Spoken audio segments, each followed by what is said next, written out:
इसी मामले पर डस्का से हमारे रिपोर्टर उस्मान हैदर ने ज्वाइन किया टेलीफोन लाइन पर। निगत हाशमी साहबा बानी and chairperson Al Noor foundation की, वो भी हमारे साथ हैं। आप दोनों मेहमानों का बहुत बहुत शुक्रिया। उस्मान, ज़रा बताइएगा क्या तफसीलात है इस केस के हवाले से और कुछ पेशरफ्त हुई है तहकीकात में, तफ्तीश में?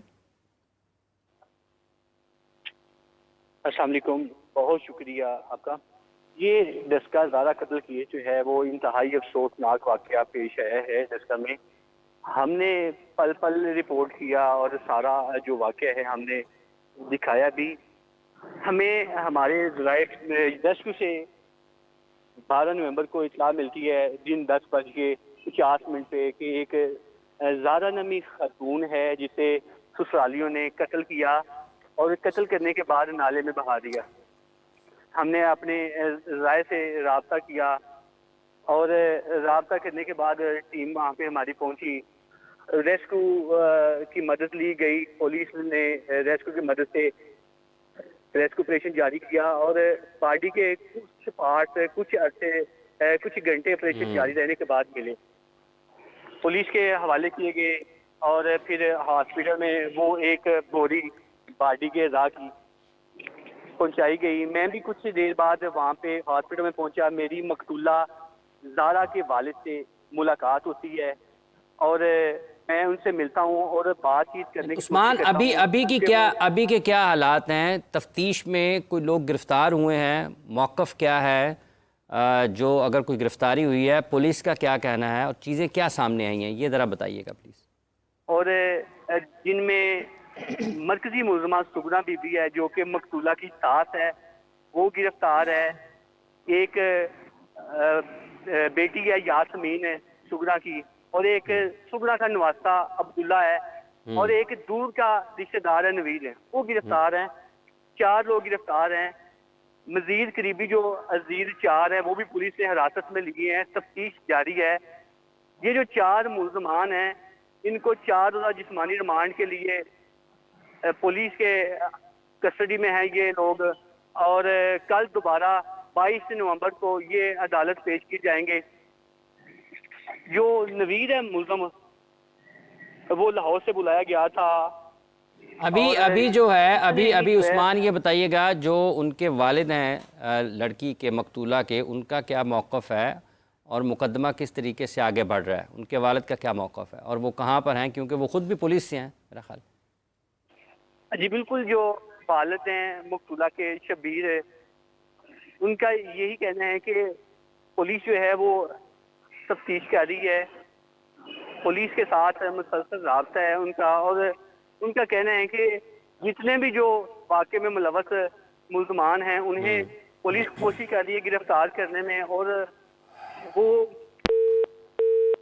कॉल ड्रॉप हो गया। निगत हाशमी साहबा हमारे साथ मौजूद हैं। निगत साहबा, आप के इल्म में होगा यकीनन ये बुनियादी तौर पर एक बहू कत्ल हुई है ससुरालियों के हाथों और सास उसमें मरकज़ी मुलज़मा पाई जाती हैं। ये ख़वातीन के बारे में हम ये सुनते हैं अमूमी तौर पर पाकिस्तान में कि उनको मर्दों की तरफ से निशाना बनाया जाता है, लेकिन इस एक केस में तो एक खातून के और अपनी बहू के कत्ल का उसको ज़िम्मेदार करार दिया गया है अब तक। आप किस तरीके से देखती हैं किस तरफ मुआशरा बढ़ रहा है और हमें किस चीज़ की ज़रूरत है फ़ौरी तौर पर ताकि हम मुस्तक़बिल में ऐसे वाक़यात से बच सकें? जज़ाकल्लाह खैर, बहुत बहुत शुक्रिया आपका।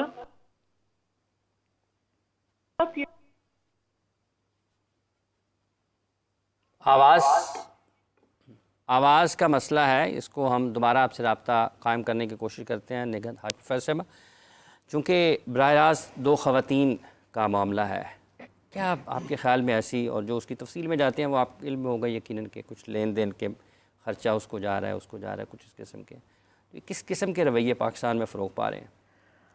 सबसे पहले तो बहुत शुक्रिया हाफ़िज़ साहब आपका कि आपने इस मौजू को उठाया। मैं आजकल मीडिया से बिल्कुल कट ऑफ हूँ अपने पीएचडी के रिसर्च वर्क के लिए, लेकिन जब मुझे पता चला कि ये मौजू है तो फिर मैंने इनकार इसलिए नहीं किया कि इस पर चुप रहना, मैं ये समझती हूँ कि ऐसे वाक़यात को मज़ीद जन्म देने के लिए एक साज़गार माहौल प्रोवाइड करना है। اس میں بنیادی بات جو آپ نے بھی اپنی گفتگو میں کہی، 2-3 چیزوں کی طرف آپ نے اپنی آغاز کی افتتاحی گفتگو میں اشارہ کیا. سب سے پہلے تو دین سے دوری، اور میں سمجھتی ہوں کہ کوئی بھی دنیا کا دین ہو، کوئی دین تو اسلام ہی ہے صرف، باقی تو مذاہب ہیں. دیگر مذاہب کو بھی آپ دیکھ لیں، ان کے اندر بھی انسانی رواداری، ہمدردی، انسانیت اور تکریم انسانیت کا درس دیا جاتا ہے. لیکن جو کامل و اکمل دین ہے وہ دین محمدی صلی اللہ علیہ وآلہ وسلم ہے. اب جس دن یہ واقعہ ہوا، میں اس دن سے پیچھے اپنی زندگی کو جب میں ٹٹول رہی تھی، کبھی میں قصور میں پہنچ جاتی ہوں جہاں ایک زینب 4 سال کی 5 سال کی بچی کے ساتھ ظلم ہوتا ہے، کبھی آپ دیکھیے فاطمہ نام کی بچی کے ساتھ، کبھی یہاں ابھی ریسنٹلی ایک نرگس نام کی بچی کے ساتھ، پھر ان کو قتل کر کے جس بہیمانہ طریقے کے ساتھ تشدد کر کے اور ان کو مار کے ان کی لاشوں کو مسخ کر کے ان کا نشان گم کرنے کی کوشش کی جاتی ہے. تو سب سے پہلے تو میں کہوں گی انا للہ و انا الیہ راجعون. ہمیں اپنے ضمیر اور اپنی اخلاقیات اور انسانیت کے مر جانے پر فاتحہ پڑھنی چاہیے، اور ہمیں اجتماعی طور پر اس وقت بیٹھ کر سوچنا چاہیے کہ من حیث القوم من حیث الامہ ہم کس طرف جا رہے ہیں. من حیث القوم ہم کس طرف جا رہے ہیں، یہ من حیث القوم ہمیں سوچنے کی ضرورت ہے. نگہت ہاشمی صاحبہ، آپ کا بہت شکریہ، آپ ہمارے ساتھ موجود ہیں. گفتگو سنی آپ نے پروفیسر نورید فاطمہ صاحبہ کی. یہی سوچنے کی ضرورت ہے من حیث القوم کہ ہم کس طرف جا رہے ہیں. مطلب ایک انسان کی حرمت، پھر انسان کی اس میت کی حرمت، مطلب ہر جگہ پامالی ہے. مطلب ایک تو آپ نے قتل کر دیا کسی کو، اور پھر اس کی نعش کی حرمت کو اس کا بھی خیال نہیں رکھا. اس حد تک ظالم ہو گئے. جی بہت شکریہ، جزاک اللہ خیر. اس میں کوئی شک نہیں کہ یہ ایسا دل خراش واقعہ ہے جو اندر تک سے جھنجھوڑ کے رکھ دیتا ہے، اور ایسے واقعات میں، ایسے المیوں میں پورے معاشرے کے لیے سبق ہوتا ہے. اصل اگر دیکھیں تو سبب اس کا کیا ہے؟ اسلامی تعلیمات کی کمی ہے، صبر و تحمل کا فقدان ہے، دلوں میں اللہ سبحانہ تعالیٰ کی محبت نہیں، انسانیت کی محبت نہیں، خوف خدا نہیں ہے. اللہ تعالیٰ نے خاندان کو معاشرے کی بنیاد قرار دیا ہے، اور خاندان کے ہر فرد کو دوسرے کے حقوق ادا کرنے اور صبر و درگزر کا مظاہرہ کرنے کی تلقین کی ہے.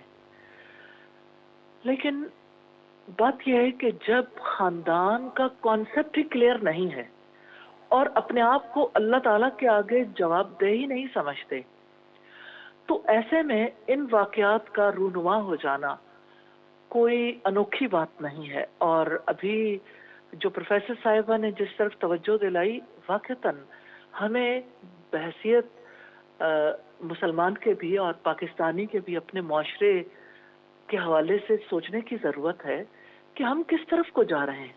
اور یہ مسئلہ کسی نظام کا نہیں، رویے کا ہے. زہرا کا قتل صرف جوائنٹ فیملی سسٹم کی خامی نہیں ہے، انسانوں کی اپنی کوتاہیاں اور دین سے دوری کا نتیجہ ہے.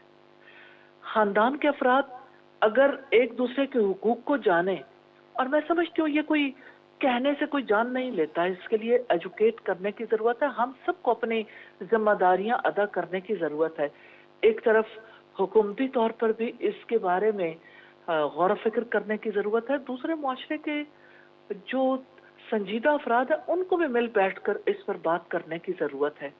روم تباہ ہوا تھا تو روم کے لوگوں نے آپس میں مل کے سمپوزیمز کیے تھے. وہ بیٹھ کے سوچتے تھے کہ ہم اس تباہی کو کس طرح سے اس یعنی ترقی کے راستے پہ ڈال سکتے ہیں. تو بات یہ کہ رویوں کی تبدیلی کے لیے ضرورت ہے کہ ہم سب خود بھی مل کے جائزہ لیں اپنی کوتاہیوں کا، اور اپنی سوسائٹی، اپنے معاشرے کے رویوں کی تبدیلی کے لیے باقاعدہ طور پر پلان کریں اور اس میں اپنا رول پلے کریں. لوگ اس میں والنٹیئر کریں. کسی مسئلے کا حل محض آپس کی گفتگو سے بھی نہیں ہوتا، عملی اقدامات کرنے کی ضرورت ہے. جیسے آپ کے خیال میں کن اقدامات کی ضرورت ہے اس وقت تاکہ ہم مستقبل میں اس قسم کے واقعات سے بچیں؟ اور لازم ہے کہ یقینی طور پر یہ پلک جھپکنے میں تو ہوگا نہیں، یہ ایک پروسیس ہے. آپ کے خیال میں فوری طور پر کن اقدامات کی ضرورت ہے؟ اور یہ ایک خاندان کی وجہ سے ہمارے سامنے ایک صورتحال آئی ہے. کتنے ایسے خاندان ہوں گے جیسے کئی ज़हरा जो है वो इसी तरह के हालात का शिकार होंगी। अल्लाह सुब्हानहू तआला हमें तौफीक दे कि हम उसके दीन को समझने के काबिल हों और हम उसको दूसरों तक पहुंचाने के काबिल हों और घर घर के अंदर इस तब्दीली को लाने के लिए अपना रोल अदा करने के काबिल हों। मीडिया अपना रोल प्ले करे, रियासत अपना किरदार अदा करे, तालीमी इदारे अपना किरदार अदा करें और ख़ानदान जो है वो इसके लिए अपनी जिम्मेदारियों को कबूल करें। कोई अगर मुश्तरका तौर पर रहता है तो यानी मुश्तरका ख़ानदानी निज़ाम इसका सबब नहीं है। अलहदा रहने से भी ये ज़मानत नहीं मिलती कि झगड़े ख़त्म हो जाएंगे। अगर किसी के दिल में बुग़्ज़ और हसद हो तो अलहदा रहने के बावजूद भी ताल्लुकात कशीदा रह सकते हैं। तो ज़हरा केस जैसे वाक़यात के असबाब को जानने और उसके हल की ज़रूरत है। तो मैं अगर इसे सादगी के साथ देखूं तो 3 बड़े असबाब हैं। इस्लामी तालीमात से दूरी है, बर्दाश्त का फुकदान है क्योंकि सब्र और दरगुजर को लोग अपनी जिंदगियों से निकाल चुके, और तीसरे गलत तरबियत है। फैमिलीज के अंदर लोगों को सही अखलाकी तरबियत नहीं दी जाती और माजरत के साथ कि हमारे तालीमी इदारों ने भी जैसे ये रोल प्ले करना चाहिए तरबियत के हवाले से हाथ उठा लिया है। इसी की वजह से सोसाइटी आज इस मकाम तक पहुंची है और हल इसका यही है कि दिलों में अल्लाह का खौफ पैदा करने की कोशिश करें, नबी करीम के अखलाक को अपनाने की कोशिश करें, झगड़ों को सब्र, मोहब्बत और हिकमत से हल करने के लिए एजुकेट भी करें और इसके लिए सोसाइटी ऐसे सिस्टम्स भी बनाए और घरेलू मसाइल को काउंसलिंग के जरिए से, मुशावरत के जरिए से हल किया जाए। ठीक है। तो